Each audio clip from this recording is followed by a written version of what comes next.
Juan Manuel López, que es un diputado de la coalición cívica, para que nos cuente en primer lugar, después analizamos con qué pasó hoy en la Cámara de Diputados, porque yo vi actos de violencia entre los diputados como no lo veía hace muchísimo tiempo. Yo no lo vi, salvo aquella vez de Macri cuando la ley de... Hacía rato que no pasaba. Los primeros actos de violencia fueron entre los propios diputados de La Libertad Avanza. ¿Por qué eso? ¿Era una estrategia para demorar algo? Había unos dos últimos temas que se estaban por votar. Uno era un emplazamiento para que ciertas comisiones trabajen sobre un proyecto, creo que de Tolosa Paz, para derogar las facultades delegadas. No es que se estaba votando la derogación, sino que otras comisiones lo traten. Y después quedaba pendiente una moción para restablecer una situación muy anómala que hay en la Comisión de Juicio Político, que no está bien constituida, y hay una discusión respecto de eso. Eso para el gobierno era muy importante. Se empezaron a levantar diputados para que se quede sin quórum. Para mí no era tan relevante el resultado de esa votación, pero evidentemente para el gobierno lo era, y quedaban algunos diputados de La Libertad Avanza sosteniendo el quórum, y la verdad que no sé, se empezaron a increpar entre ellos, esto que veíamos, estas imágenes. A mí la conclusión que me da es, los diputados de La Libertad Avanza no saben garantizar la gobernabilidad de la Argentina. O sea, no son buenos diputados para momentos en donde el kirchnerismo, después del repliegue táctico de todo el año pasado, arremete con su ferocidad afuera y adentro del recinto. Los diputados de La Libertad Avanza, la verdad que no tienen ni el temple, ni la estatura, ni algunos, ¿no? Por supuesto que hay excepciones, para comportarse como la Argentina necesita cuando hay momentos de crisis. Y estamos probablemente en un momento de crisis, de volatilidad, y creo que hay que mejorar la calidad del Congreso, porque con esto que tenemos no es que no va a poder gobernar bien Milei, no puede gobernar bien nadie. Costó la unanimidad, ¿eh? En un tema que tendría que haber sido fácil, costó la unanimidad. Pero Juan Manuel, lo que te quiero preguntar es cómo viste vos lo de afuera, cómo lo analizás lo de afuera. Me da la sensación que... yo no vi a ningún viejo tirando nada, ¿eh? No, sin duda que no. Claro. Que haya habido barra brava significa que hay ingenieros del caos de los dos lados de la grieta. No hay ingenieros del caos solamente desde el lado del oficialismo, y que juegan fuerte, y que empezaron a jugar ahora más fuerte de lo que jugaron el año pasado. Y yo al oficialismo le pediría, no sensibilidad, porque no la va a tener, pero sí más inteligencia. Especialmente a Patricia Bullrich, con todo el respeto del mundo. Si vos sabés que vas a tener una manifestación con barra bravas, tu decisión o tu prioridad no puede ser que Rivadavia y Callao estén abiertas al tránsito. Porque además tenés una sesión en el Congreso y probablemente en el corto plazo vayas a tener una sesión en el Congreso mucho más sensible para votar o no un acuerdo con el fondo. Entonces vos tenés que garantizar la seguridad de los diputados para que el Congreso pueda funcionar con libertad y nosotros no estemos preocupados por lo que pasa afuera, o cuando salías... El gas, la verdad, yo salí y no suelo estar cerca de gas, a pesar de que estoy en el Congreso hace años, y la verdad que era fuerte, te afectaba.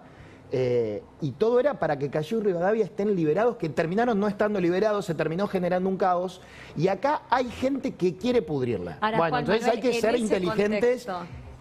¿Cuál es esa gente? ¿Quién es esa gente? Bueno, estos barra bravas no sé a quién responden. No sé si estaba coordinado que sea el día de la sesión. Pero la verdad que también hay imágenes que nos hacen pensar que no hubo la responsabilidad o la pericia suficiente para distinguir un barra brava de un jubilado. Aparentemente hay imágenes de agresiones a jubilados. No, porque está claro que no es que eran todos barra bravas los que estábamos. Claramente no, claramente no. Entonces eran los barras infiltrados en la marcha de los jubilados. Claro, ahí se mezcla. Y querían un día de sesión estar cerca del Congreso. Entonces ahí hay operativos que ocurrieron. El año pasado tuvimos un conflicto similar, logramos que se vaya el Congreso. Yo sé que no es lo ideal, en un país razonable, la gente se manifiesta de una manera razonable frente al Congreso, pero no es que nos pasa solo a los argentinos. Entonces no hay que forzar las situaciones, porque del otro lado juegan fuerte. Y el gobierno cree que ellos siempre van a ser los que van a poder jugar fuerte y con éxito. Pero Juan Manuel, y no perdón, siempre es ¿esto así. no también le da argumentos al gobierno?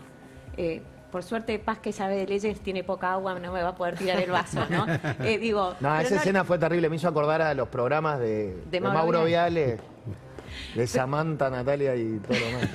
Pero bueno, ¿no le da argumentos al gobierno para decir, en este contexto Yo no puedo debatir en el Congreso 3 meses con la urgencia económica que hay un acuerdo con el fondo.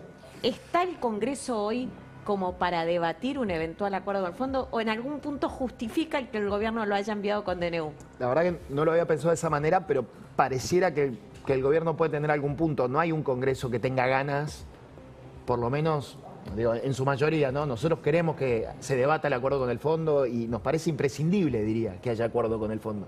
En este contexto de la volatilidad del mundo, de crisis, sin duda es imprescindible.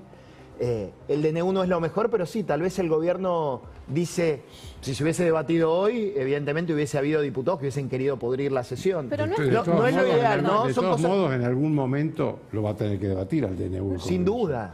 ¿No es riesgoso también plantear esta cuestión como diciendo, bueno, que de hecho lo han dicho casi abiertamente, como el Senado no está dispuesto a votar lo que nosotros queremos, elegimos otro camino? ¿No es la Constitución, por ejemplo, pensemos en las designaciones de los jueces de la Corte?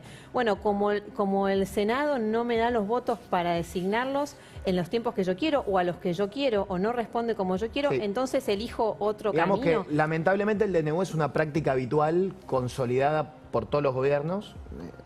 Yo los restringiría mucho más de lo que la ley de Cristina Kirchner permitió esta práctica habitual que han usado todos, a gobiernos más, gobiernos menos, pero todos. Lo de los jueces en comisión me parece algo que no se animó ni Cristina para Kirchner. explicar lo ¿no? de Cristina Kirchner, el tema es que los DNU están previstos en la Constitución para circunstancias excepcionales que hagan imposible la sanción de una ley. Ahora, que primer problema es, ¿eso aplica para el acuerdo con el fondo, para el futuro acuerdo con el fondo? Bueno, eso es bastante problemático. Pero en segundo lugar, ¿en qué caso se puede aplicar? Pero el tema, más allá de esta cuestión constitucional, es un tema legal, que es lo que vos estás diciendo. Porque Cristina Kirchner impulsa con Néstor Kirchner como presidente una ley que lo que hace es darle, casi blindar a los DNUs, porque tiene que con ser... Con una cámara alcanza para... Con una sola cámara con que una alcanza... cámara no lo rechace, alcanza para que el DNU tenga... Y además tiene validez desde el momento hecho, mismo en que se dicta. Claro, de hecho hay un solo DNU rechazado por el Congreso en la historia, que es el de Miguel. Los fondos reservados el de la CIDE. CIDE. Y en definitiva son todos atajos para evitar, bueno, en este caso al Senado, porque la aspiración del gobierno de Milei es poder conseguir el aval de la Cámara de Diputados para mostrarle al Fondo Monetario. Este es el riesgo de desnaturalizar remedios excepcionales, ¿no? Si vos consolidás la práctica del DNU o en el medio nombrás jueces en comisión, tal vez un DNU que alguno podría decir hay necesidad y urgencia porque el mundo está en uno de los momentos históricos más difíciles, probablemente en materia macroeconómica, y bueno, hace que se desnaturalice. Yo creo que igual hay que encontrar la forma de que un acuerdo con el fondo prospere, porque el Fondo Monetario creo que le va a poder poner hoy más condicionamientos al gobierno de los buenos que hay que poner que los que le puede poner hoy este Congreso que, insisto, viéndolo así, funciona pésimo, que no, por distintas dificultades, funciona muy mal. Bueno, la calidad de los legisladores es muy mala, le digo yo. Te diría que sos de las pocas excepciones, me animo a decirlo. Es cierto que cuando uno miraba hoy esas imágenes, y yo lo decía al principio, uno veía también la decadencia argentina en todos sus niveles, incluida la decadencia política, ¿no? Cuando se compran y venden candidaturas, la verdad que uno no va a encontrar más que esto, ¿no? Y esto sucedió, hubo diputados... ¿En qué caso? Bueno, a ver, la diputada Bonacci es de una familia que puso a disposición, tiene un partido político en Santa Fe que puso a disposición del señor Milei para que sea candidato a presidente. Tiene un partido que en el 2019 utilizó Expert. Se alquilan los partidos a cambio de poner a alguien de la familia o de confianza en la lista. Sí, con el MID de Sago entiendo que pasó algo parecido. El MID no lo tenía la titularidad Oscar Sago y fue uno de los dos partidos que le dio el Partido Nacional que Milei no tenía. De hecho, el bloque de Sago, que es uno de los se que hoy desprendió, pero el Movimiento de Integración y Desarrollo no es que Sago era un militante, estaba en el PRO antes, creo que era del Tano Angelici, después adquirió un partido político, no es que esté usando un eufemismo, no sé cómo se hizo el partido político y se lo prestaron en su oportunidad a Milei y a cambio de eso entraron en las listas. Pero la verdad que podrían haber... Recordás, además hubo denuncias y hay denuncias penales, de compraventa que terminaron en la de nada, candidaturas. pero hubo denuncias penales. Entonces, sobre si esta es la calidad de los legisladores que nos propuso Milei en el 2023, probablemente mejore la calidad en el 2025 y tal vez, pero yo no tengo la mayor de las confianzas, porque si al lado del presidente y de su hermana llegan marginales que le llevan una estafa, digo, pensemos bien del presidente, pero por lo menos tuvieron, hasta donde sabemos, el acceso al presidente para que promocione la estafa, yo no tengo ninguna expectativa de que el presidente elija las mejores personas para integrar el Congreso en las elecciones de este año. Les agradezco a todos. Muchas gracias. Una pausa y después...